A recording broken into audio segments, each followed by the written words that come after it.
back, everybody. This is your Lord and Saint Bepis, and welcome to the next installment in our Crusader Kings Guide series.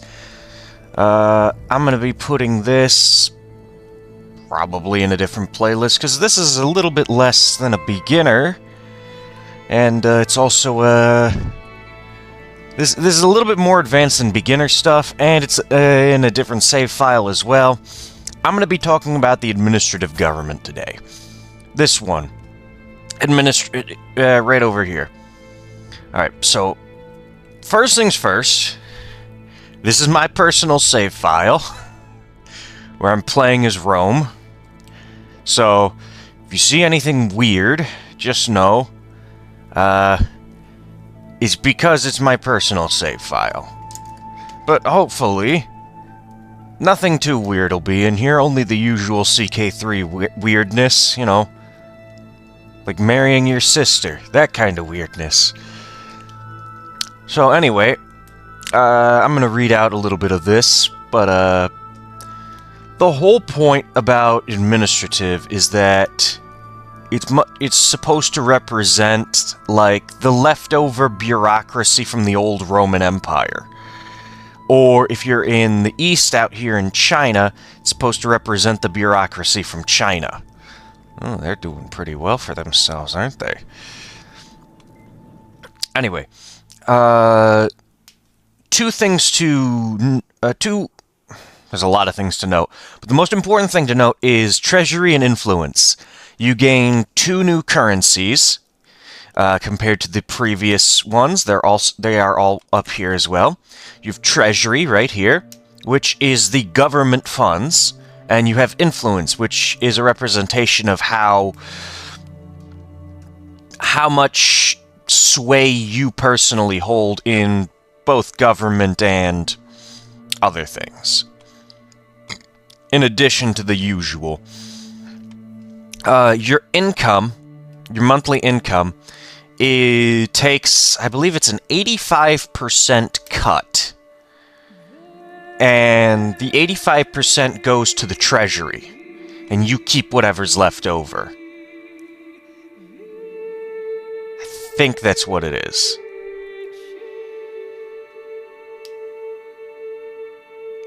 Where is it? It should tell me here. Somewhere. But I think I read it in one of these tooltips here somewhere.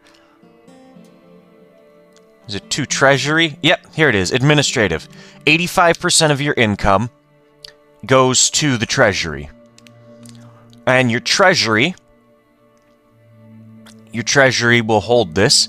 You pay out some money for vassal development, on top of a salary budget and a military budget, which you also pay out to your vassals for their treasury.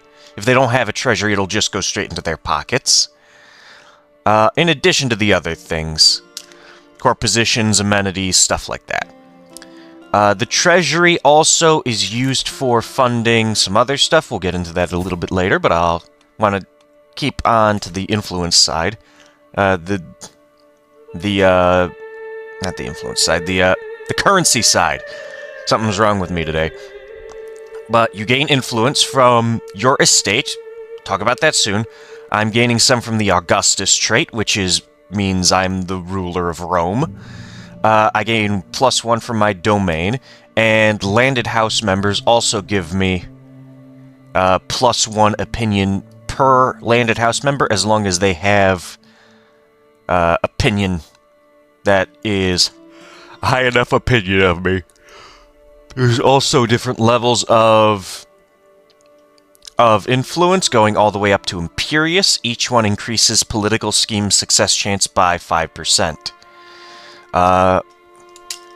What is a political scheme? Well, you also have, in the Roman administrative government, we'll go to the noble families, our Viceroy of Sicily here. You can see there's a couple more options here. For example, we've got challenge status up here. We've got grant appointment, revoke appointment, province administration, all this other stuff, governance stuff, candidacy, can promote, slander, retire. influence is used for all of that. So, for example, I could use a little bit more influence. So, if I challenge the status of the Viceroy of Sicily, I can start a political scheme. And I can invite people to join my scheme here, like usual. I had auto-invite guests turned on. Don't worry about that. Can convince some people. Take a lot to convince some of these people.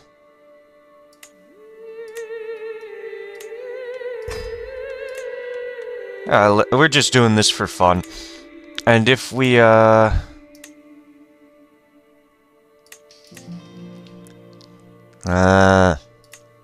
well.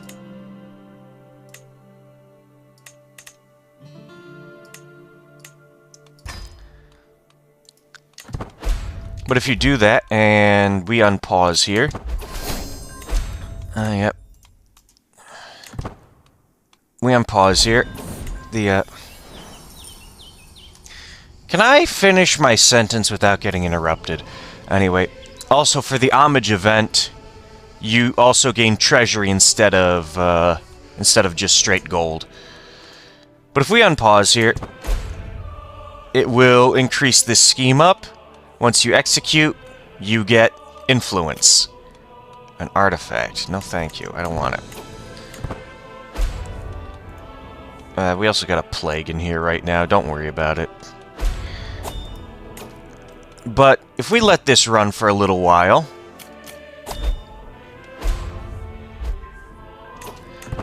It's almost enough.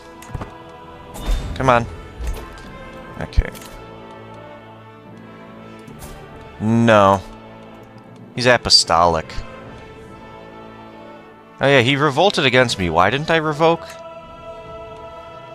Must have been some reason.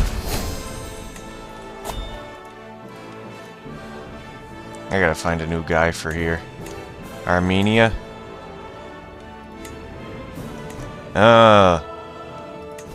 That's why. They're all a different religion. Alright. I'm gonna ask them to convert. What's a hook? No. Not giving you that. Alright.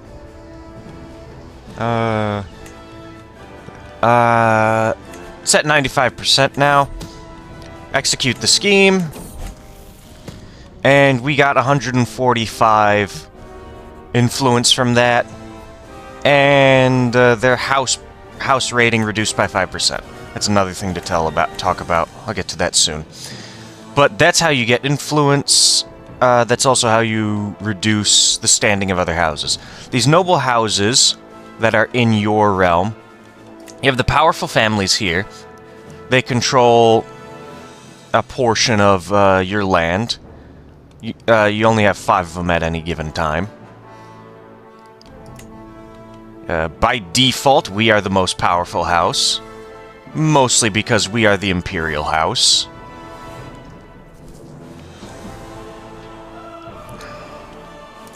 We also have other interactions. We don't need to talk about those. We also have the estate.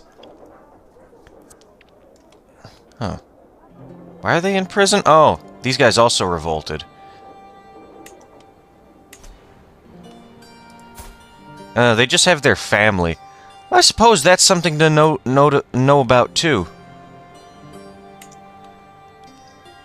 Yeah, if you lose your land in an administrative government, you still keep the family. You still keep your estate. Our estate is, everybody has it. Ours is located in the capital, which it should always be. But, it's basically a mini holding. You build a bunch of stuff in here, and it improves. We got a bunch of stuff here. There's 2 more building slots. We won't get that until we upgrade the estate proper, which it's doing right now. I think. Secluded hallways. Oh, it's this one. Okay. Yeah, we can't do anything about the estate right now while it's upgrading. But you always have access to your estate. Even if you lose all your land, you always have access to the estate. And you can use the built-up influence and money to, you know, bribe your way into getting land. Again. Now, inheritance here is very much different. Acclamation succession is the only inheritance law you can have, aside from primogeniture. Which, if we go to here, succession law, acclamation, and the only other one you can get is primogeniture or ultimogeniture, which we don't have the technology for it. But acclamation succession is actually very good. Okay, so under acclamation succession, the empire title and all of its holdings will be inherited by the candidate with the highest candidate score. So all of the titles I have, all the various empires and kingdoms and such, they're going to whoever has the highest candidacy score. If you look, you can see under here why they are scored the way they are. Now, it can be influenced as well with your influence. Let's say I want my son here to be the next in line. I can influence his candidacy. Make sure you're doing it for the right title, the Roman Empire. Contribute influence. And then you pay the influence cost here. And that will make him become the first in line. Luckily, we don't have to worry about that with this character. He's young, his heir is young, and the guy next in line is very old. He's also our rival, though, so, you know, pay attention. Don't get murdered. Another thing to notice, when you upgrade land in your domain, it is only with Treasury unless it's leased out, like here, and then it's with gold. So if I wanted to upgrade some of this land we just confiscated over here, if I wanted to upgrade the castle here, it's got to be with the Treasury. Basically, you're allocating the government funds.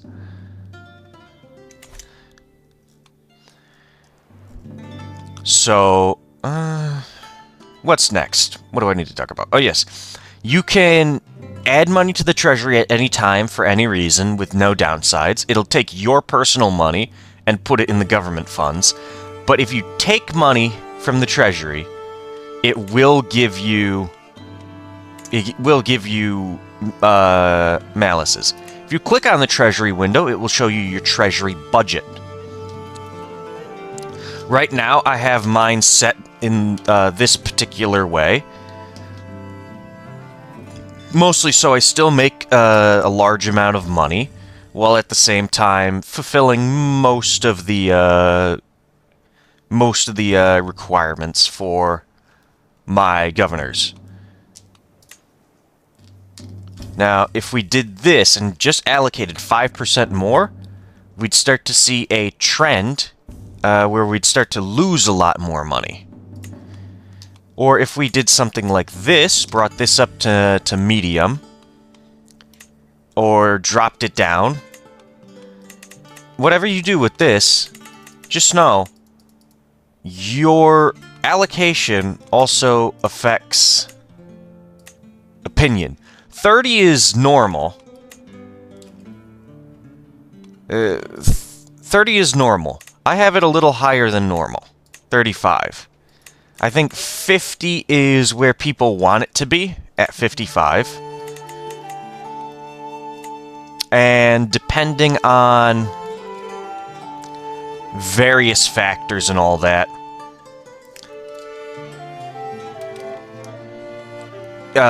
you will gain or lose opinion with your vassals based on how much money you took from them or how much money you're giving them.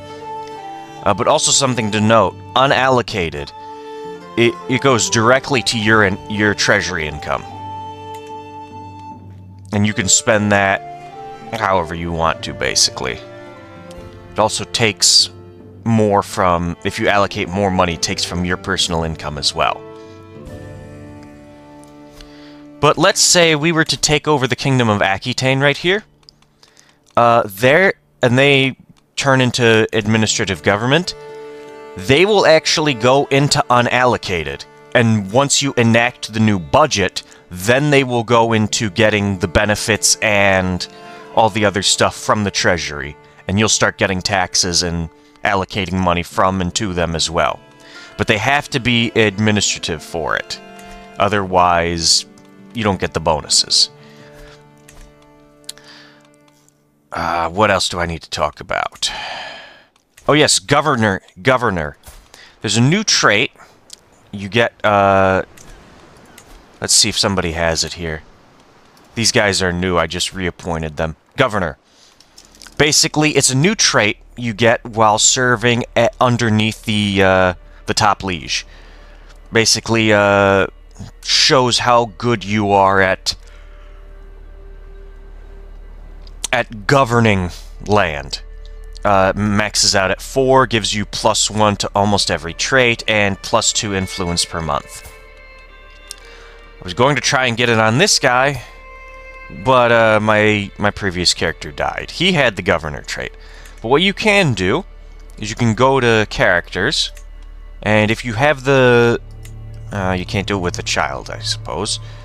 But if you go to, like, our sister here, and you have the mentor and governance scheme, if you have a higher trait level than they do, or if they have none and you have none, you can do mentor and governance to give them the governor trait. So, for example, we do this with Ancona here. It'll cost us 30 influence, but we'll get 60 back at the end. And both of us will gain experience in governor. She'll gain more than us. But that's a good thing, because we will start getting experience in the governor trait, and we can start getting more influence and more stat points. You also have governor efficiency.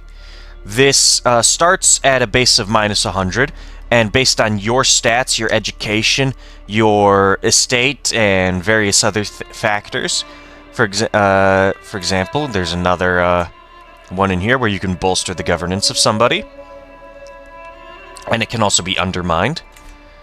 That governor efficiency will change, and it basically just determines taxes and levies, effectiveness of your title men-at-arms, that's something I'm going to talk about very soon, and also determines how well they're being considered for inheritance to any position. If we went to one of our empires,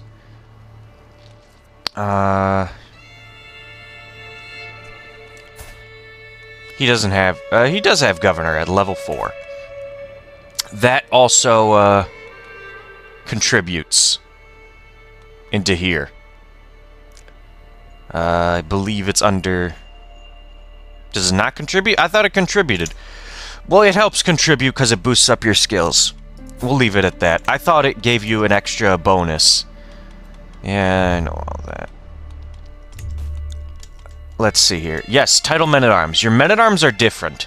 You actually get less men-at-arms from the, that you can personally control.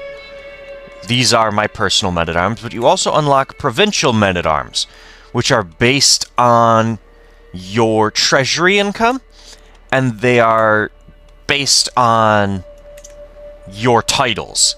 So we control the Roman Empire, which gives us 6 men-at-arms, and we also control Latinam, which gives us 3 men-at-arms, and we control Thrace, which also gives us 3 men-at-arms.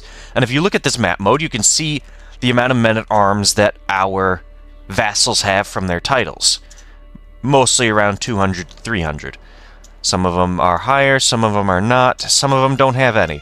But what you can do is if you're in a war, and it's not crossed out like this, you can go to Epirus, and you can spend some influence to grab their troops. I'm actually going to increase the size of these men-at-arms while I'm here. They're much more expensive because you're using government funds for this. And they're also maintained by government funds. But they are worth it.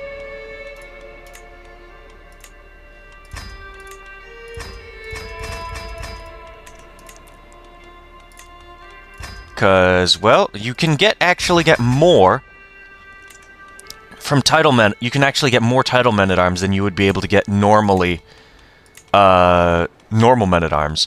So, for example, before this, I had 9. 6, 7, 8, 9, yeah. I had 9. Now with the provincial armies, my cap went to 7, 10, 13, 19. Granted, these are all smaller sizes, so I'm not getting... If I had 2 more, I'd have, what is it, 1,300 times 2. That is 2,600. So, I can get from here 600 times 6. That is 3,600 times 2. That is 7,200. So it's not quite as many, but you have more of these people to station, and they can get more bonuses if you have the, you know, the proper amount of land for them. Although there is something to be said about having the larger ones here. The ability simply to get more men for a minimal cost of influence, which, yeah, it's great.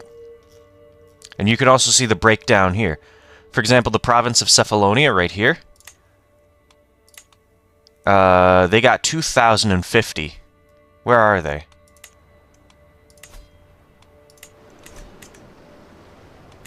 Right here. 2,050. This governor's been doing work. He's got the Greek ones, it looks like. Why is it so low? Oh, right. Governor efficiency. He's not a very good governor.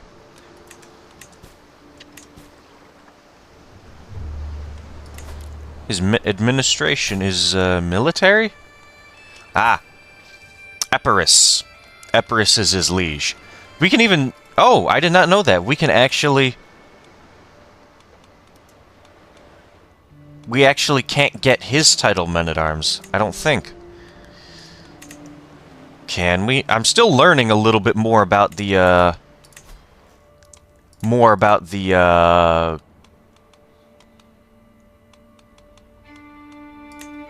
whatchamacallit.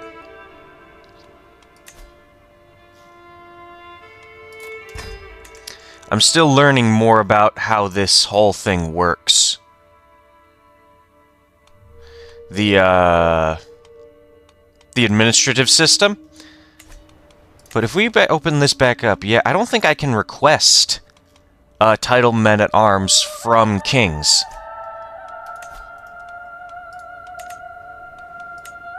From viceroys. Yeah, you can't request title men-at-arms, it doesn't look like. Sorry, I had to sneeze.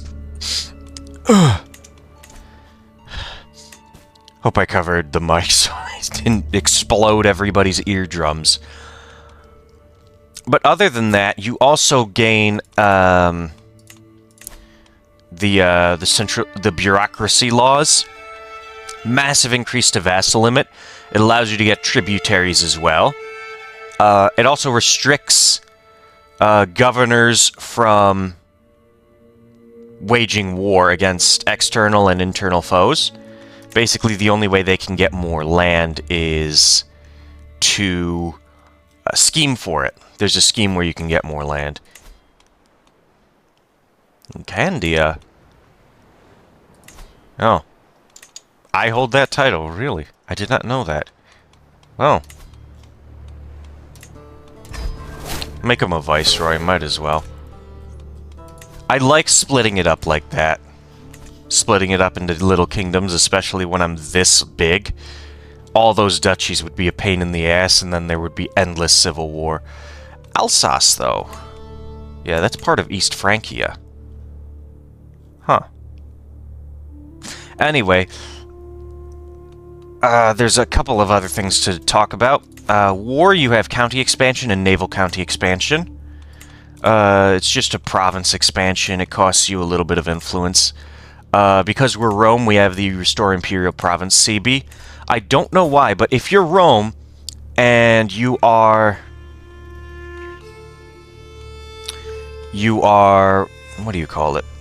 If you're Rome, you should be able to get, and you're administrative, you should be able to get the Invade Empire CB. I don't know why we don't have it, though.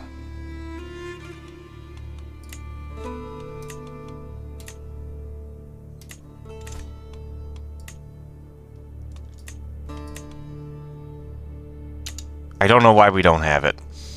Also, something to note, and I hate this. Border war policy, conditional join.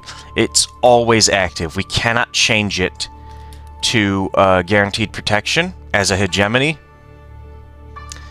What we have to do...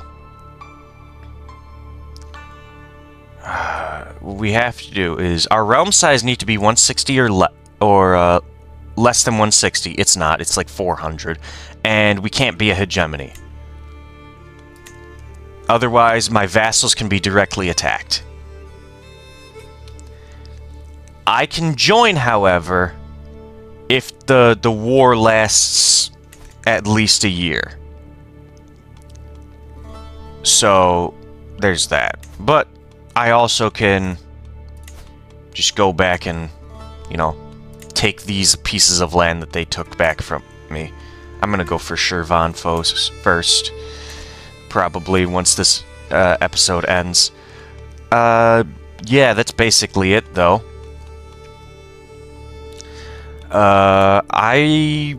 There's nothing really else to say about administrative. It's fairly simple.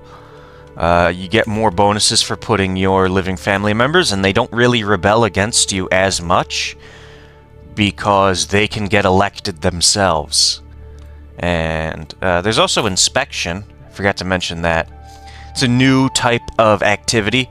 Basically, you go look at a county and you can get bonuses for it. Pretty nice.